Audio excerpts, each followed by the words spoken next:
이 시간에 하나님의 말씀을 한번 나누도록 하겠습니다.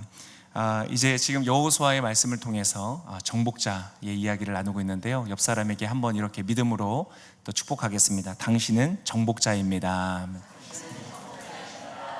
네, 여러분, 복음은 우리를 강하게 합니다. 복음은 우리를 승리케 합니다. 복음은 우리를 부욕케 하십니다. 할렐루야. 그래서 성경은요, 위대한 정복자들의 이야기로 가득합니다. 한나를 기억하십니까? 불임으로 아기를 가질 수 없었기 때문에 고통 중에 눈물을 흘려 기도할 때 그 대제사장의 엘리가 권면하고 위로한 말을 그냥 지나치지 않고요, 믿음으로 취했습니다. 그 땅을 밟는 겁니다. 그리고 근심과 걱정을 그 성전에 다 두고 집으로 돌아가서 믿음으로 살았습니다. 그때에 그녀에게는 이 시대를 변화시키는 위대한 사무엘이 잉태되어지는 역사를 경험을 했죠. 신약도 마찬가지입니다. 귀신 들린 어린 아이를, 자기의 자녀를 데리고 왔던 한 여인이 있었습니다. 예수님께 제 아이를 고쳐주십시오 했더니 예수님이 냉정하게 자녀에게 줄 것을, 그 은혜를 개들에게 주는 것이 좋지 않다, 거절하셨습니다. 근데 이 여자는 위대한 정복자였습니다. 물러서지 않았습니다. 예수님, 그렇지만 개들도 주인의 상에서 떨어지는 부스러기를 먹습니다. 물러서지 않는 그녀의 믿음은 예수님을 감동시켰습니다. 예수님이 깜짝 놀라셨습니다. 그러한 정복자의 모습으로 서는 것이죠. 감옥 속의 요셉, 사자굴의 다니엘, 죽으면 죽으리라 말했던 에스더, 이 성경은요, 위대한 정복자들의 이야기인 것입니다. 그리고 이것이 바로 오클랜드 온누리교회의 이야기가 될 줄을 믿습니다. 이 성경에서 가장 위대한 정복자가 누군지 아세요? 바로 우리의 주인 되시는 예수 그리스도이십니다. 그분은 사망과 어둠과 모든 죄를 이기셨습니다. 그분이 세상을 이기신 정복자가 되셨습니다.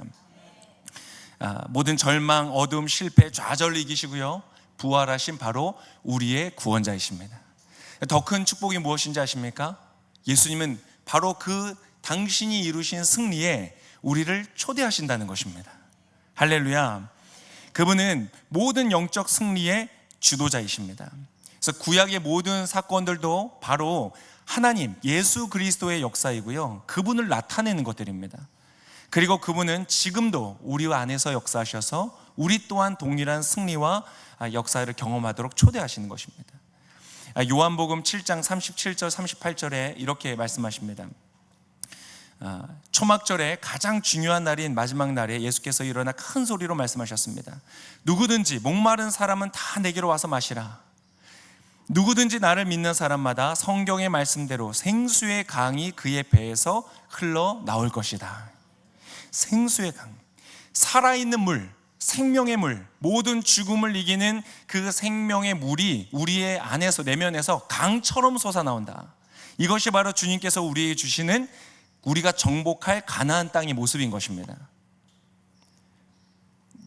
부동산이 아니어서 조금 실망하셨습니까? 그거보다 더 좋은 것입니다. 하늘의 유업, 유산, 선물, 축복, 하나님이 그것을 우리에게 주기를 원하시는 것입니다. 옆 사람에게 우리 한 번 더 믿음으로 고백하겠습니다. 당신은 그리스도 안에서 정복자입니다. 네, 이러한 예수님을 따라 우리 정복해가는 그 길을 우리가 배우고 있습니다. 자, 그 가나안 땅을 향해서 갈 때에 우리 안에 장애물과 저항이 있다는 것입니다. 자, 오늘 본문에서 우리가 마주할 장애물은 무엇이냐? 요단강입니다. 평소에는 폭이 한 30m, 그리고 깊이가 1에서 3m 되는 그렇게 크다고 말하기는 어려운 그러한 강입니다. 그런데 이 요단강이 범람하는 봄철이 되면 이 폭이 1.6km까지 확대가 된다고 합니다. 그러니까 어마어마한 양의 물이 흐르는 것입니다. 자, 근데 이 강이라는 것, 이 물이라는 것은요, 전쟁 시에 아주 중요한 방어 요소 중에 하나입니다. 이 물이 있으면 일반적인 육군, 보병이 그 물을 지나가기가 쉽지 않기 때문에 이 진로를 차단하는 효과가 있습니다. 그래서 옛날에 유럽의 이 성들을 보면 성을 지키기 위해서 성 주변에 땅을 파서 물을 채우죠. 그래서 그걸 해자라고 부릅니다. 그래서 해자가 있는 성은 공격하기가 더 까다로운 성이 되는 것이죠. 그래서 워렌 버핏과 같은 이 주식의 투자 규제에는 해자를 많이 비유하죠. 그래서 기업에 해자가 있는가, 그 해자가 있으면 그 기업에 투자를 한다, 이러한 이야기로 비유를 들었습니다. 그만큼 해자가 있는 곳은, 그 성은 넘어서기 어렵고 정복하기가 어렵다는 그러한 의미인 것입니다. 저희 나라도 6.25 전쟁 때 이 급격하게 밀리던, 거의 패망을 앞두고 있던 차에서 역전의 발판을 만들어냈던 것이 바로 낙동강 방어선이었습니다. 이렇게 강이라는 요소는요, 이 전쟁 중에 아주 중요한 역할을 합니다. 그런데 하나님의 축복을 향해서 가는 우리의 발걸음 앞에도요, 때때로 이러한 강과 같은 장애물이 우리를 막아선다는 것입니다. 하나님의 축복을 향해서 나아가는데 더 이상 나아가지 못하게 우리를 방해하여서 우리의 성취와 성공을 하지 못하도록 만드는 장애물이 있다. 이것을 신약에서는 다른 말로 표현하는데요, 견고한 진이다, 이렇게 표현합니다. 견고한 요새와 같다. 이상하게 이 영역만 들어가면 우리가 자꾸 지는 겁니다. 패배하게 되는 겁니다. 예를 들어서 베드로 같은 경우는 어떠한 영역이었냐면 분노와 조급함이었습니다. 이 분노와 조급함 문제 때문에 늘 하나님의 부르심을 따라 성공하고 성취하는 놀라운 축복 가운데 가다가도 자꾸 넘어지는 겁니다. 이 영역만 만나면 넘어집니다. 사도 요한은 경쟁심과 질투였습니다. 늘 이 경쟁심이 그의 말을 흐트러뜨리고 그의 삶의 문제를 일으키는 것들이었습니다. 도마는 무엇이었습니까? 의심하고 불신하고 불평하는 것이었습니다. 다윗은, 구약의 다윗도 마찬가지입니다. 교만함, 안일함, 이것이 그의 인생의 결정적인 위기를 맞게 하는 요소로 반복해서 작용하는 것을 봅니다. 이 일반적인 해자, 강을 건너는 도하 작전이 어려운 것만큼 우리의 이러한 부분들을, 견고한 진을 극복하는 것이 쉽지 않습니다. 사람마다 다른데요, 정욕, 자존심, 용서하지 못하는 마음, 불평과 불만, 시기와 질투, 미움과 분노, 잘못된 습관, 반복된 죄들, 이러한 것들이 하나님의 축복을 향해 나아가는 우리의 발을 가로막는 요단강과 같은 장애물이 된다는 것입니다. 그러나 오늘 본문을 통하여 우리 오클랜드 온누리교회 귀한 성도분들에게 선포합니다. 이 모든 장애물들이 극복하게 될 것입니다. 정복하게 될 줄을 믿습니다. 이유가 무엇이냐, 근거가 무엇이냐? 분명한 근거가 있습니다. 우리를 인도하시는 예수 그리스도께서는 위대한 정복자이시기 때문입니다. 옆 사람에게 한 번 더 믿음으로 선포하겠습니다. 정복하게 될 것입니다. 자, 이제 오늘은 하나님께서 직접 지휘하시는 도하 작전을 볼 것입니다. 이 강을 어떻게 건넜을까? 도하 작전에는 여러 가지 방법이 있다고 합니다. 이 부교를 가설하거나 임시에 이 다리를 짓는 것이죠. 혹은 보트, 배를 이용하거나 아니면 부유물, 뭔가 뜨는 그런 것들을 붙잡고 건너가게 하는 방법도 있습니다. 때때로는 이 도하 작전을 방해하기 위해서 적이 집중적인 공격을 하기 때문에 선제 공격을 퍼부은 다음에 도하 작전을 한다든지, 아니면 여러 곳에서 도하를 할 것처럼 해서 상대방의 집중력을 흐트린 다음에 이제 도하 작전을 하는 그런 기만술도 있다고 합니다. 여러분, 하나님의 작전은 무엇이었을까요? 기대가 되지 않습니까? 원래 오늘 본문 뒷부분 안 읽으려고 했는데 어쩔 수 없이 읽었습니다. 어떻게 하셨는가? 8절의 말씀 우리 한번 같이 읽겠습니다. 이 말씀이 중요한 것은 우리의 삶에 일어날 것이고 여러분의 삶에 일어날 것이기 때문에 한번 주의 깊게 보기를 원합니다. 함께 읽겠습니다. 언약궤를 메고 가는 제사장들에게 말하여라. 너희가 요단강 물가에 이르러 강에 서 있으라. 캐치하셨습니까? 뉘앙스가 조금 정확하게 전달이 안 되는 느낌도 있지만 물가에 이르러 강에 서 있으라는 것입니다. 제사장들이 언약궤를 메고 강에 서 있으라는 것입니다. 너무 이상한 작전 아닙니까? 굉장히 난감한 이유는 무엇이냐면 이 명령이 바로 요단강이 불어 있을 때, 범람하고 있는 시기에 하나님께서 주신 명령이기 때문에 그렇습니다. 15절의 말씀에 기록되어 있습니다. 함께 읽겠습니다. 드디어 궤를 맨 제사장들이 요단강에 이르러 그들의 발을 물속에 담갔습니다. 요단강은 추수때여서 물이 강둑까지 가득 찼습니다. 바로 이때가 언제냐? 헬몬산 등 주변에 있는 높은 산에 만년설이 녹고 또 내리는 봄비가 있는 그러한 시기였습니다. 요즘으로 말하면 3월에서 4월 정도인데 이 뉴질랜드랑 좀 다릅니다. 요단강이 엄청나게 불어 있을 때입니다. 혹시 범람하는 강을 보신 적 있습니까? 저는 범람하는 개천을 본 적이 있습니다. 제가 예전에 살던 집 바로 앞에 이 탄천 같은 게 있었습니다. 천이 있었는데요, 이 여름에 홍수 막 비가 많이 쏟아지는 소나기 시절이 되면 거기에 물이 붑니다. 물이 불면은 뭐 어마어마한 유속으로 흘러갑니다.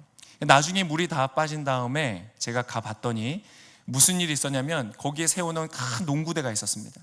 이 농구대는 옆 뒤쪽에 큰 콘크리트를 달아놔가지고 사람이 장정 4명이서 움직이기도 쉽지 않은 그런 겁니다. 근데 그게 넘어진 채 저 밑으로 쓸려가 있는 거예요.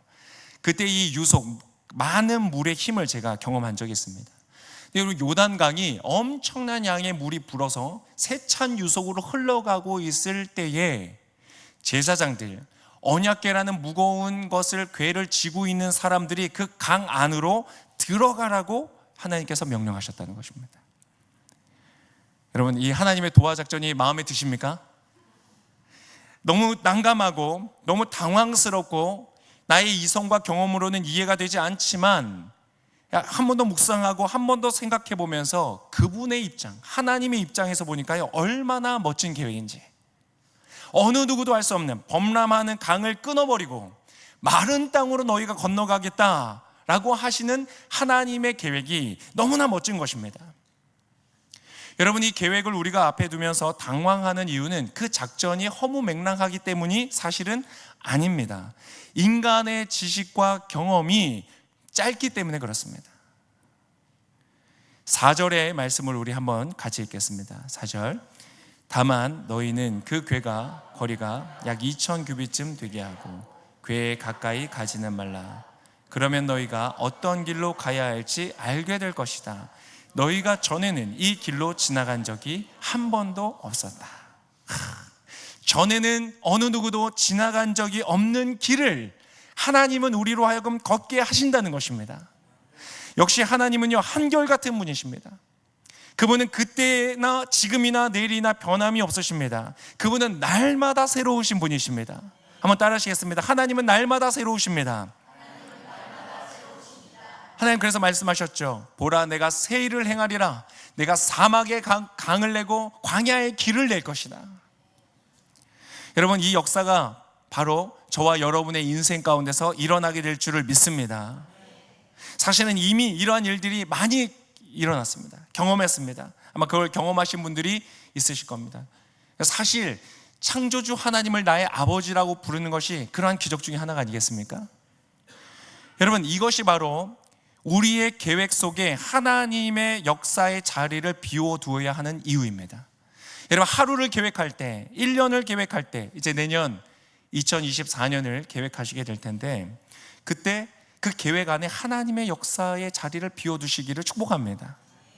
내가 아는 길, 내가 아는 방법, 그 모든 것들을 다 기록해서 해놓는다고 할지라도 하나님의 역사는 그것을 뛰어넘는 인도하심으로 역사하실 줄을 믿습니다. 이 자리에 모인 분들이 하나님의 자녀라면, 여러분이 하나님의 자녀라면 여러분이 내년 한 해 걸어갈 길은 여러분이 생각하지 못했던, 한 번도 걸어가 본 적이 없는 길일 가능성이 굉장히 높은 것입니다. 왜냐하면 하나님이 우리 하나님이시기 때문입니다. 하나님, 이건 불가능한 일입니다 라고 속단하지 않으시기를 축복합니다. 하나님께는 길이 있습니다. 도무지 안 될 것 같은 일도 하나님 안에서는 일어나는 줄을 믿습니다. 제가 어떠한 이러한 예화가 있을까 생각해 보니까 김하중 장로님의 이 간증이 하나 생각났습니다. 이 주중 대사로 최장의 기간의 기록을 가지시고 하나님의 사람으로 하나님의 대사라는 책을 쓰신 분이시고 저희 온누리교회 장로님이십니다. 그분이 이 금주를 하게 된 간증을 하셨는데 참 재미있는 간증이었습니다. 이 일의 특성상 많은 사람들을 만나야 되고 접대를 하고 교제를 하는 그러한 일이다 보니까 그런 활동 중에 술을 많이 마셨답니다. 특히 예수님 이제 이 하나님의 역사, 성령의 체험을 하기 전에는 뭐 폭탄주도 마시고 막 술을 그렇게 많이 마시셨대요. 예수님을 이제 믿게 되고 나서도 그러한 사적인 술자리는 끊었지만 이 공식 행사에서는 술을 마실 수밖에 없는 거예요. 그래서 이렇게 음주를 계속 하셨는데 어느 날 하나님의 사람을 통해서 대언을 받으셨습니다. 이제 앞으로 술을 마시지 못할 것이라는 명령, 이렇게 말씀을 받은 거예요. 그래서 그냥 그런가 보다 하고 지났습니다.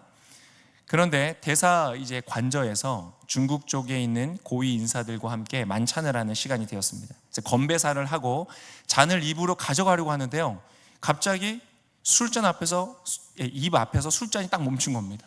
팔이 안 움직이는 거예요. 이게 무슨 일인가, 내가 중풍이 왔나 싶어서 팔을 막 주물렀답니다. 근데도 잔이 안 움직이는 거예요. 그래서 머리를 썼습니다. 몸을 숙여가지고 술을 마신 거예요. 근데 마시자마자 갑자기 구토가 나면서 술을 다 뱉어내게 됐습니다. 그날 이후로 술을 다 끊게 되었습니다. 재미있는 사실 중에 하나는 그것이 대언을 받은 지 2년 후에 일어난 일이라는 것입니다. 하나님의 시간표는 우리가 정확하게 알 수 없지만 하나님은 그렇게 역사하셔서 그의 술을 완전히 끊게 하고 하나님 앞에서의 정결하고 더 정결한 삶으로 인도해 가셨다는 것이죠. 그리고 그 정결함은 그의 삶을 지키고 보호하고 지속적인 하나님의 역사 가운데 나아가는 힘과 능력이 되었던 것입니다. 이러한 역사가 우리의 삶 가운데도 있으시기를 축복합니다. 이렇게까지 드라마틱한 것은 아닐지라도, 그러나 사실 알고 보면 더 드라마틱한 일들이 우리의 삶 가운데 일어나는 줄을 믿습니다. 이러한 역사를 경험하는 데 있어서 중요한 원리가 있습니다. 이제 앞으로 이러한 역사를 경험하시게 될 겁니다. 이건 안 됩니다, 주님. 이건 할 수 없는 일입니다. 이건 되지 않는 일입니다. 그러나 주님 안에서는 불가능이 없는 줄을 믿습니다. 자, 이것을 어떻게 경험하였는가? 요단강의 그 범람하는 강이 나의 발 앞에서 끊어지고 멈추어 서서 마른 땅을 건너가게 되는 이 역사가 어떻게 경험하게 되었는가? 이 13절에 다시 한번 비밀이 있습니다. 우리 한번 같이 읽겠습니다. 13절 시작. 여호와, 온 땅의 주 되시는 여호와의 궤를 맨 제사장들이 요단강에 발을 담그고 선 순간 아래로 흐르던 물이 끊기고 벽을 이루어 서게 될 것이다. 자, 이 약간 원어의 의미를 조금 아쉽게 번역이 됐는데요, 요단강에 발을 담그고라는 것은 그 강가에 그의 발끝이 닿자마자라는 그러한 의미를 담고 있습니다.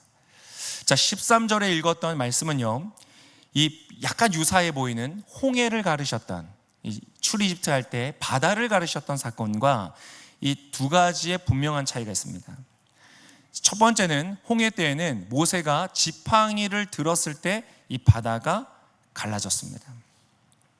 그러나 이번에는 어떻게 되었는가? 언약궤를 맨 제사장들이 앞서서 걸어가고요, 그들의 발이 이 강에 닿는 순간에 강이 끊어졌다는 것입니다. 자, 일단 언약궤를 좀 보기를 원합니다. 언약궤는 출 이집트 후에 하나님의 명령으로 이스라엘 사람들이 만든 것입니다. 자, 언약궤는 무엇이냐? 하나님의 임재를 상징하는 것입니다. 그 안에 있는 비밀들을 또 풀면 시간이 없습니다. 근데 정말 그 안에 깊은 비밀들이 있는데 언젠가 기회가 될 때 우리 나누기를 원합니다. 자, 근데 간단하게 말해서 이 언약궤는 하나님의 임재를 상징하는 것인데, 자, 40년의 광야 생활을 하면서 이스라엘 사람들이 광야를 다닐 때에 가장 앞서서 그들을 인도했던 것이 바로 언약궤입니다. 언약궤가 이동하는 곳을 따라 모든 이스라엘 민족이 따라갔습니다. 그리고 하나님이 이제 여기에 진을 쳐야 되겠다 하고 구름 기둥 불 기둥이 내려앉으면 그곳에 언약궤를 두고 하나님의 성막을 칩니다. 그러면 그 성막을 중심으로 동서남북으로 이스라엘 12지파가 진을 치게 되는 것입니다. 즉 그들이 이동할 때는 가장 앞장서서 그들을 인도했던 것이 언약궤이고, 그들이 삶에 정착할 때는 그들의 중심에 있었던 것이 바로 이 언약궤, 하나님의 임재를 상징하는 궤였습니다. 자, 그리고 제사장은 어떤 사람들입니까? 하나님께 예배하는 자들입니다. 쉽게 말해서 예배자들입니다. 즉 언약궤를 맨 제사장은 하나님의 임재를 가지고 있는, 하나님의 임재가 있는 예배자들을 의미하는 것입니다. 하나님의 임재가 무엇입니까? 13절 우리가 읽은 것처럼 여호와 온 땅의 주가 되시는 분이십니다. 여러분, 온 땅의 주가 되시는 하나님이 우리의 삶에 거하시는 것을 믿으십니까? 그러하면 바로 이것이 우리의 모습인 것입니다. 언약궤를 진 제사장의 모습인 것입니다. 예수 그리스도를 주로 고백하여 그 예수께서 우리 안에 거하시고 성령께서 내주하시는 바로 우리 그리스도인들이 바로 이 언약궤를 맨 제사장들과 같다는 것입니다. 하나님의 임재가 나와 함께 한다는 것은 무엇일까요? 목사님, 전 잘 모르겠습니다. 왜 모를까요? 제가 느껴지는 게 없습니다. 많은 분들이 이렇게 생각하십니다. 내가 뭔가 느낌을 받아야지 되는 것이 아닐까, 체험이 있어야 되지 않을까. 여러분, 물론 때때로 하나님의 임재가 있을 때 그것이 있습니다. 그러나 체험이 유일하고 가장 중요한 척도가 아닙니다. 오히려 이것은 주관적이기 때문에 사람마다 저마다 다른 양상으로 나타나기 때문에 때때로 우리를 혼란스럽게 하기도 합니다. 너무 체험에 집중하실 필요는 없습니다. 기도를 받을 때 막 뭔가 뜨거움을 느낀다든지 진동을 느낀다든지 쓰러진다는 것인지 다 하나님의 역사하시는 사인인 가능성이 굉장히 높습니다. 그러나 그것만이 유일한 체험이 아니라는 것입니다. 그러나 이 자리에 있는 모든 분들은 그 하나님의 강한 역사들을 경험하시기를 저는 축복합니다. 근데 그것만이 아니라 더 중요한 것은 그분의 질서가 내 안에 있다는 것입니다. 하나님이 살아가신, 하나님이 우리의 삶을 인도하시는 방식이 내 안에 있다는 것입니다. 여기서는 방언을 막 하고 집에 가서는 아이들한테 화내고, 그것은 아닌 것입니다. 우리 안에 하나님이 주시는 사랑과 용서와 기쁨과 화평의 열매들이 생겨나지는 것이 하나님의 임재가 있다는 것입니다. 그분의 뜻이 내 삶에 이루어지는 것. 그리고 외적으로는 큐티를 하고 기도를 하고 성도들과 영적 교제를 하는 이러한 신앙생활을 하는 것도 의미하기도 합니다. 자, 그런데 그 모든 것들 중에서 그 모든 것들보다 가장 중요한 것이 있습니다. 내 안에 하나님의 임재가 있는 하나님의 예배자인가? 그것의 가장 중요한 것은 바로 하나님, 그분 자신이 우리와 함께 하신다는 것입니다. 그분의 뜻, 그분의 질서, 그분의 삶의 방식, 그분을 따르는 백성들의 삶의 방식, 신앙생활의 모습, 이것들도 다 있지만 그것보다 가장 중요한 것은 인격이신 하나님 그분이 내 삶에 함께 동행하시는가, 그분 자신이 나와 함께 하시는 것이 가장 중요한 요소입니다. 여러분, 예수님이 여러분과 함께 하시는 삶이 되시기를 축복합니다. 나의 삶을 살아가면서 그분의 이름을 부르는 것입니다. 그분께 묻는 것입니다. 그분을 의식하는 것입니다. 우리가 배우자에게 가장 화날 때가 언제입니까? 배우자가 나의 말을 무시할 때, 그죠? 서로 삐져가지고 대화 안 할 때. 여러분, 예수님이 내 안에 거하시는데 그분을 무시하며 살아가는 거예요. 그분이 마치 없는 존재인 것처럼 하고 살아가는 것이죠. 그것은 지금 언약궤를 맨 제사장의 발걸음이 아닌 것입니다. 여러분, 언약궤를 진 제사장의 발걸음 되시기를 축복합니다. 때때로 그것이 좀 부담스럽습니다. 언약궤가 무거운 것을 내가 지고 가는 것처럼 예수님의 임재를 안고 가는 것이 때때로 부담이 될 때 있습니다. 왜요? 난 죄를 사랑하기 때문에, 죄를 즐거워하기 때문에, 용서해라, 용서하고 싶지 않기 때문에, 그러한 것이 우리의 마음에 부담이 있지만, 그럼에도 불구하고 그분이 온 땅의 주인인 것을 알고 그분을 주인으로 인정하고 모시고 살아갈 때에 그 발걸음에 하나님의 역사가 나타나는 것입니다. 여러분, 범람에서 세차게 흐르는 강물에 언약궤를 미고 발을 내딛는다는 것은 얼마나 어려운 일이었을까요? 눈앞에 흐르는 그 유속을 보면서 아마 목숨을 걸어야 하는 그러한 일이었을 것입니다. 그러나 그들은 했습니다. 왜 그런 일을 했습니까? 하나님이 말씀하셨기 때문입니다. 예수 그리스도를 구주로 모신 이들의 특징이 무엇입니까? 요단강이 갈라지고 놀라운 정복을 경험하는 사람들의 특징이 무엇인지 아십니까? 바로 순종입니다. 내 안에 계신 하나님이 인도하시는 것을 따라 힘들고 어렵고 하고 싶지 않고 불편하고 죽을 것 같은 일이어도 믿음으로 순종할 때에 역사가 일어나는 것입니다. 행함이 없는 믿음은 죽은 믿음이라는 말씀처럼 성경은 믿음과 순종 자체를 아예 구별하지 않습니다. 내 머리로는 이해되지 않아도 질문하고 싶죠. 하나님, 왜 요단강에 발을 내딛습니까? 하나님, 지금 왜 하필 지금 걸으라고 하십니까? 완전히 제 눈에는 불가능한 상황입니다. 다 이해되지 않아도 하나님을 믿는 것입니다. 여러분, 이 제사장들은 이 이스라엘 백성들은 훈련된 사람들입니다. 광야 40년을 어린 시절부터 보내면서요, 만나를 내리시고 반석에서 물을 내시고 늘 새로운 역사, 그들이 생각하지 못했던 역사를 경험했던 그런 훈련받은 자들이었기 때문에 그 언약궤를 메고 강에 발을 내디딜 수 있었습니다. 여러분, 이러한 순종이 여러분 가운데 있으시기를 축복합니다. 이것은 하루아침에 이루어지는 것이 아닙니다. 예수님 영접하고 믿기 시작해서 그 다음 날부터 바로 되는 것이 아닙니다. 그분과의 추억이 있어야 됩니다. 만나의 추억, 반석의 물의 추억, 작은 승리의 경험, 작은 일부터 내가 하나님의 말씀에 순종했을 때 나의 작은 요단강에 멈추어 서는 기적들을 경험할 때에 그 믿음이 더 큰 믿음으로 우리를 이끌어가는 것입니다. 그때에 내가 밟을 수 없었던 그 축복의 땅을 정복하게 되는 것입니다. 여러분, 그 놀라운 축복들을 누리고 싶지 않으십니까? 하나님의 말씀에 순종하십시오.